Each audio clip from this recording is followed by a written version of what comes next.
2018 সালে প্রশ্নবিদ্ধ নির্বাচনের মধ্য দিয়ে বরিশাল সিটি কর্পোরেশনের মেয়র নির্বাচিত হন আওয়ামী লীগের প্রার্থী সেরনিয়াবাত সাদিক আব্দুল্লাহ।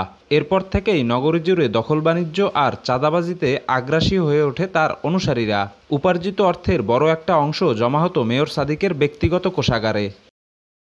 5 বছর পর ভাতিজাকে সরিয়ে দলীয় মনোনয়ন দেয়া হয় চাচা আবুল খায়ের আব্দুল্লাহ ওরফে খোকন সেরনিয়াবাতকে।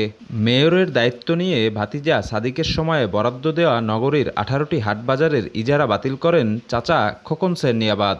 এগুলো দখলে নেয় তার নিজের লোকজন। নগরীর 2টি বাস টার্মিনাল সহ লঞ্চঘাট ও বালুমহল সহ অন্যান্য স্থাপনাও সাদিক আব্দুল্লাহর অনুসারী দখলদারদের কাছ থেকে পুনরায় দখলে নেয় খোকন অনুসারীরা। নগরীর অটো সার্ভিস থেকে প্রতিদিন চাঁদা নেওয়া হয় লক্ষাধিক টাকা।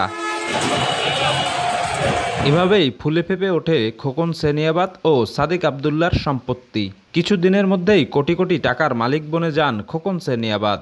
বিভিন্ন বাজারগুলি তারা দখলদারিত্ব করে সিটি কর্পোরেশনের দোহাই দিয়ে সাধারণ মানুষের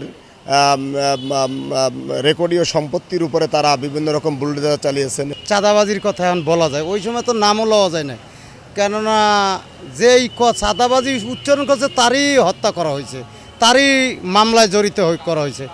এই সদর রোড, হাসপাতাল রোড, কালীবাড়ি রোড, ওই নতুনবাজ বাস স্ট্যান্ড, রূপতলি বাস স্ট্যান্ড, লঞ্চঘাট, এই সমস্ত জায়গায় অহরে চাঁদাবাজি করছে।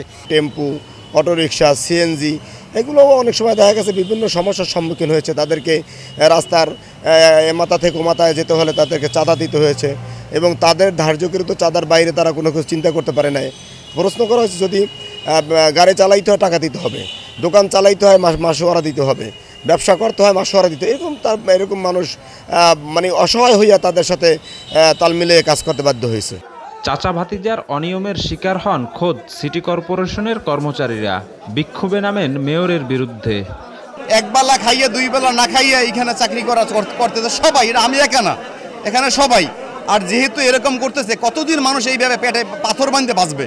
আমরা যে মনে করেন যারা 8 পাস তারাও 1 বেতন পায়, আর যারা অনার্স কমপ্লিট করে তারাও 1 বেতন পায়। আমাদের বেতন বাড়াইতে হবে, আমরা বেতন ঠিক মতো পাইতে আসি না এবং আমাদের যে বয়স সবাই শেষ হয়ে গেছে, আমাদের স্থায়ী করা দাবি। কেউ 10,000, কেউ 15,000, কেউ 12,000, আর আমাকেও 30 দিন 31 দিনই ঘাটা লাগে, আমাকে একটু বসার জায়গাও নাই। গত 5ই আগস্ট শেখ হাসিনার পতনের পর লাপাত্তা বরিশাল সিটি কর্পোরেশনের এই সাবেক 2 মেয়র। গত 20 আগস্ট খোকন সেরনিয়াবাতকে মেয়রের পদ থেকে অপসারণ করেছে স্থানীয় সরকার মন্ত্রণালয়।